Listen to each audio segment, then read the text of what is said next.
Então, gente, continuando então aqui na linguagem fotográfica, falamos de plano, de foco, de movimento. Agora a gente vai falar de linhas, formas e desenhos, porque isso vai possibilitar a gente formar, por exemplo, uma moldura na nossa foto, vai possibilitar, dependendo da forma que a gente usa, de como as linhas estão dispostas na nossa foto, da gente passar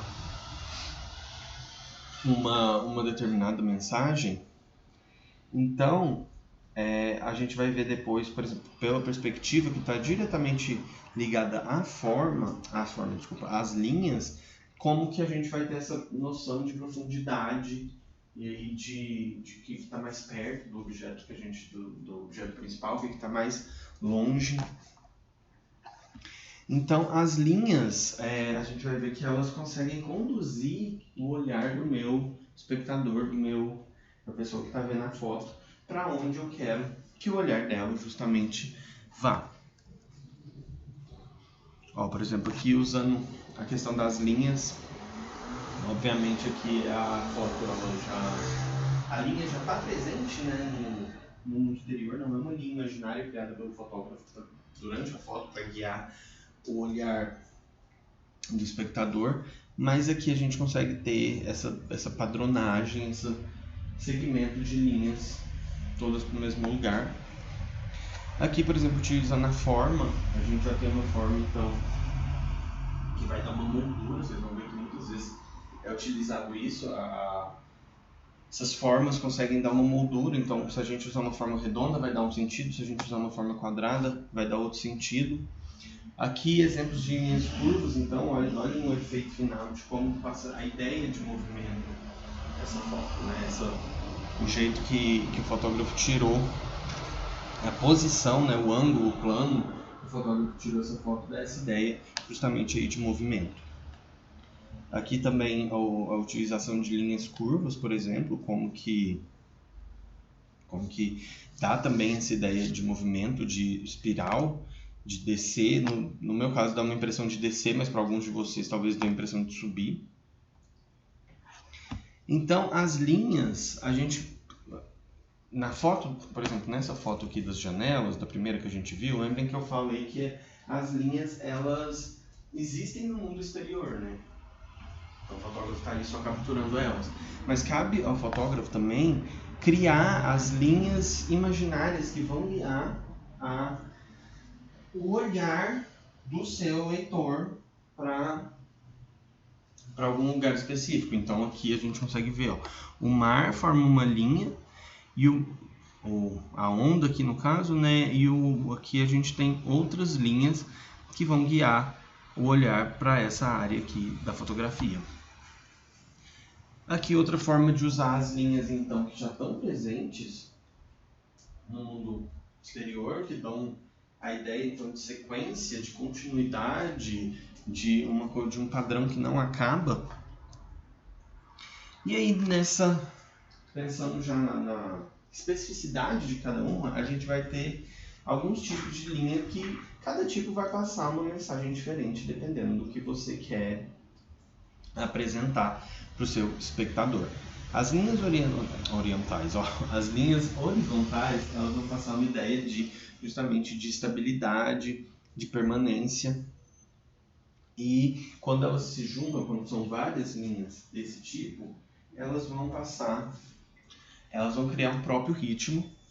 E às vezes a imagem ela não precisa ter muito para ser uma imagem bonita, quando tem várias linhas criando um ritmo, tipo a imagem daquela primeira janela. Elas já estão ali, elas já são a beleza da fotografia por si só. Então, como exemplos de linhas mania de falar linhas orientais, linhas horizontais, a gente vai ter, por exemplo, horizonte, construções, objetos caídos. Aqui, por exemplo, uma construção. E aqui a gente não tem só uma, né? A gente tem uma aqui no fim da areia, outra aqui, uma mais embaixo, a linha criada por esses animais aqui em cima da areia, a linha criada por esses flamingos aqui já num plano mais próximo. Aqui no cinema, por exemplo, lembre que essa linguagem também pode ser aplicada no cinema. a gente tem a construção justamente das linhas. Aqui a gente já não tem a linha especificada, por exemplo, aqui na foto do Flamengo a gente já tem a linha reta, né? A gente consegue perceber que existe uma linha. Aqui não, aqui a gente tem a impressão de linhas. A gente tem uma linha aqui no fim do, que parece um canavial, a gente tem a linha aqui no nível da terra. E aqui a gente tem, por exemplo, cabos aqui, já dá uma sensação de ritmo, uma sensação de contorno, justamente nessa construção das linhas que já existem exteriores. Mais um exemplo aqui do cinema, ó, aqui as linhas, a gente tem a linha de onde a banheira tá, que está bem delimitada, mas aqui também a gente tem uma linha que está dividindo essa foto no meio, dando um efeito bem legal. Já as linhas verticais, elas vão passar mais uma ideia de força, uma ideia de poder. Vocês podem ver que muitas logomarcas, elas são feitas com os desenhos.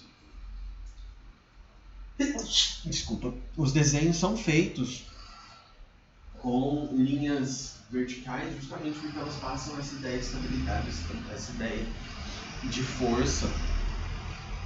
E aqui a gente pode trabalhar tanto como linhas externas, que já existem, ou por linhas criadas pelo fotógrafo. Então aqui, ideia de linhas externas são árvores, por exemplo, e isso sempre dá, se a gente conseguir chegar num lugar que tem muitas árvores retas, isso vai sempre dar um tipo de fotografia que chama muita atenção, que prende muita atenção do espectador. Aqui a gente, por exemplo, tem uma mistura de linhas verticais aqui, então, atrás, com uma linha diagonal. Aqui mais uma ideia. Aqui também a gente pode falar que as linhas estão misturadas, que a gente tem tanto verticais quanto as diagonais. Aqui mais uma vertical. Aqui também usada no cinema, então, na série, né, no caso, não existem linhas externas que existem no mundo externo, mas olha, o Walter é uma linha, ele é uma linha, e a gente tem essa linha então que vai dividir-os no meio. Aqui também a gente então tem as linhas horizontais aqui no fundo, ó, se a gente vê, tem em vários níveis existem essas linhas horizontais também. Aqui mais uma de cinema. Vocês podem ver que a maioria dos exemplos que eu estou trazendo, a gente tem linhas que já existem, mas essas linhas que já existem, elas guiam a criação de linhas que não existem, que existem só no nosso olhar. Então, se a gente tem essas duas aqui da parede, ele aqui no meio, justamente por ele já ser uma linha, mesmo que pequena, mas ele está no meio dessas outras duas, a gente já tem a criação de uma outra linha. Por fim, a gente pode ter também as linhas diagonais e elas vão ajudar muito a guiar a atenção do seu leitor, do seu espectador, pro tema principal. E mais do que as verticais e as horizontais, elas passam também muita ideia de movimento, de dinamicidade, né? E ajudam a criar a sensação de profundidade. Aqui alguns exemplos, então, isso aqui são as escadas, né? Mas olha, por conta da sombra, que às vezes uma foto só das escadas a gente não ia ter esse efeito, mas por conta da sombra, do momento que o fotógrafo ali resolveu tirar essa foto, a gente tem uma impressão totalmente diferente. Aqui mais uma, se não me engano essa foto é do Bresson. E aqui também ele não trabalha só também com a questão das linhas, e trabalha com questão de reflexo, de outras construções também. Aqui mais uma de linhas diagonais, então podem ver que usar linhas geralmente é uma boa saída, porque sempre trazem umas fotos bem orgânicas, umas fotos bem que direcionam mesmo o olhar do seu leitor, ele guia e acaba sendo uma foto muito bem composta. Aqui mais uma então, olha. Aqui é uma mistura de linhas horizontais e uma linha vertical.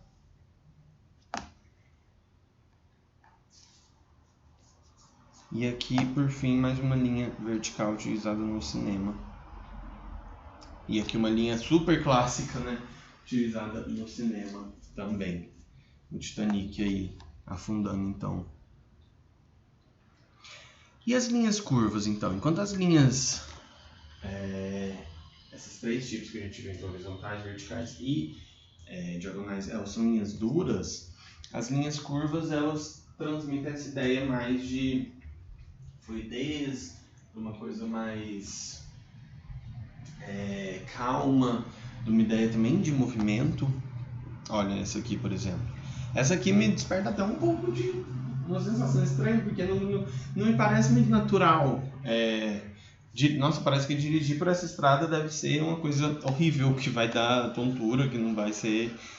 parece que vai ser muito legal dirigir por aqui, não. Aqui, uma do Cartier-Bresson também. E olhem como essa foto é incrível. E, tipo, não precisa de muita coisa, né? Ele certamente só organizou as crianças ali. Não sei se...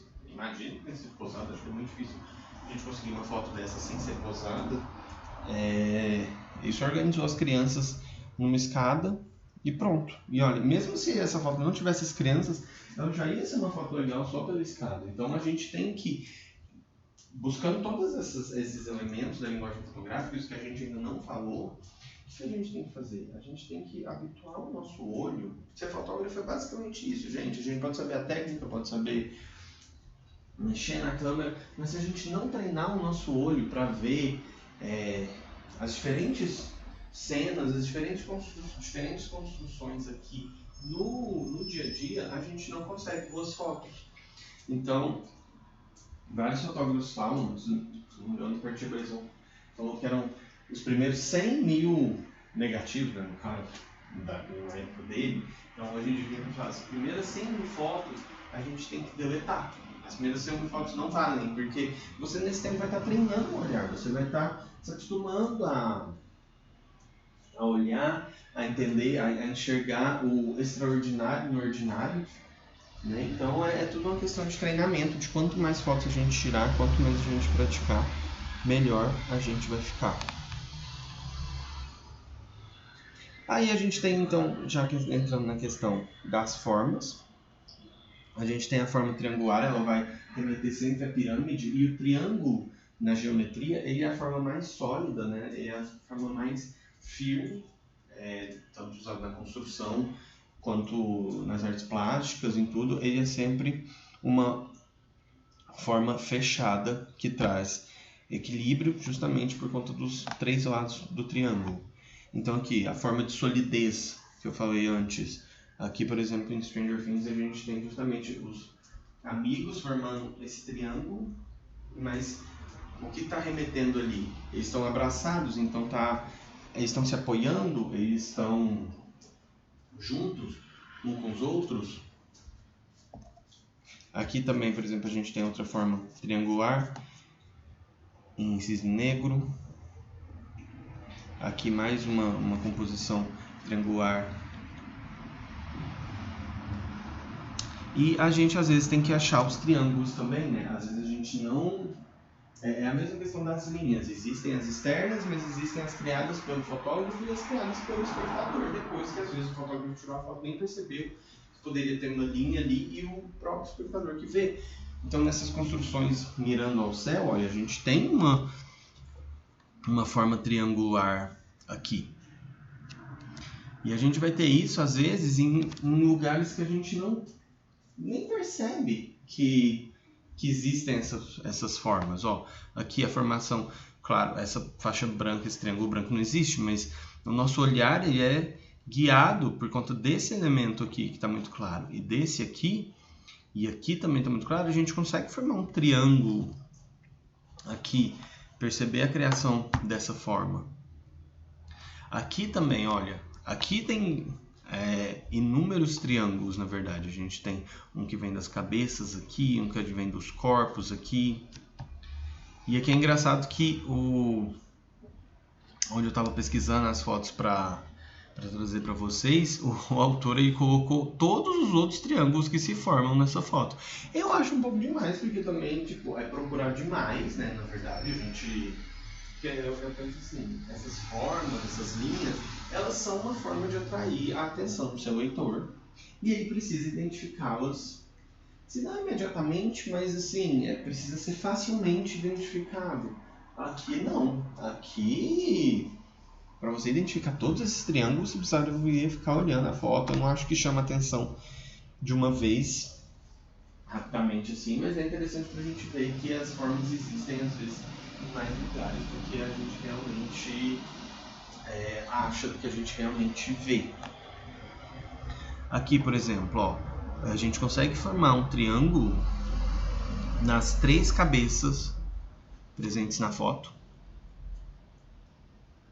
Aqui também, ó, a gente tem um triângulo entre os 3 sujeitos da foto. Aqui também, olha, entre os cachorros. Já mudando então para a forma circular, ela é um jeito de moldurar muito a sua foto. E como falo aqui, diferente do retângulo ou do quadrado, ele sugere segurança e limites finitos. Porque o círculo, justamente por ele não ter cantos, ele vai ser sempre essa forma contínua de exemplificação, de uma forma contínua que não tem um Ouroboros, aquela cobra que morde o próprio rabo, ele não tem fim e não tem começo.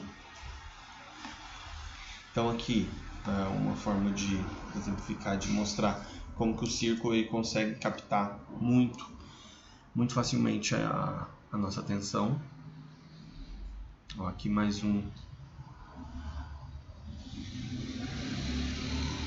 Aqui com a churrasqueira, tanto a churrasqueira aqui quanto o local que ela tá. Ó, a gente tem outro círculo aqui, então a gente tem várias composições circulares aqui. Aqui também eu não consegui achar essa foto sem as marcas, mas é uma foto incrível. Feita no Canadá. Isso aqui são guardas canadenses que estão em posição. Depois a gente tem as formas retangulares e quadradas, que são bem parecidas entre si, né? E elas vão trazer esse sentimento de ordem, essa ideia de segurança e também uma ideia de solidez e de estabilidade. E se a gente pensar, comparar elas com o círculo, elas vão estar mais...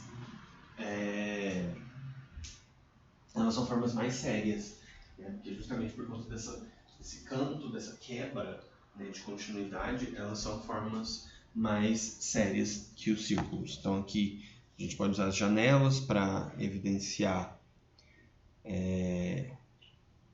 a forma retangular. Aqui mais uma, então. A gente tem aqui o uso das linhas e o uso tanto da linha, da forma, quanto da perspectiva também. Aqui mais uma, só caiu muito a qualidade na hora que eu coloquei para cá. Mais uma. Aqui a gente tem também linhas, tem a forma circular, tem a forma retangular. Aqui também, ó, a gente pode ver que tem vários tipos de retângulos aqui na janela, no corrimão. Então, por agora é só, vou pegar o outro slide então para a gente voltar a falar dos outros elementos.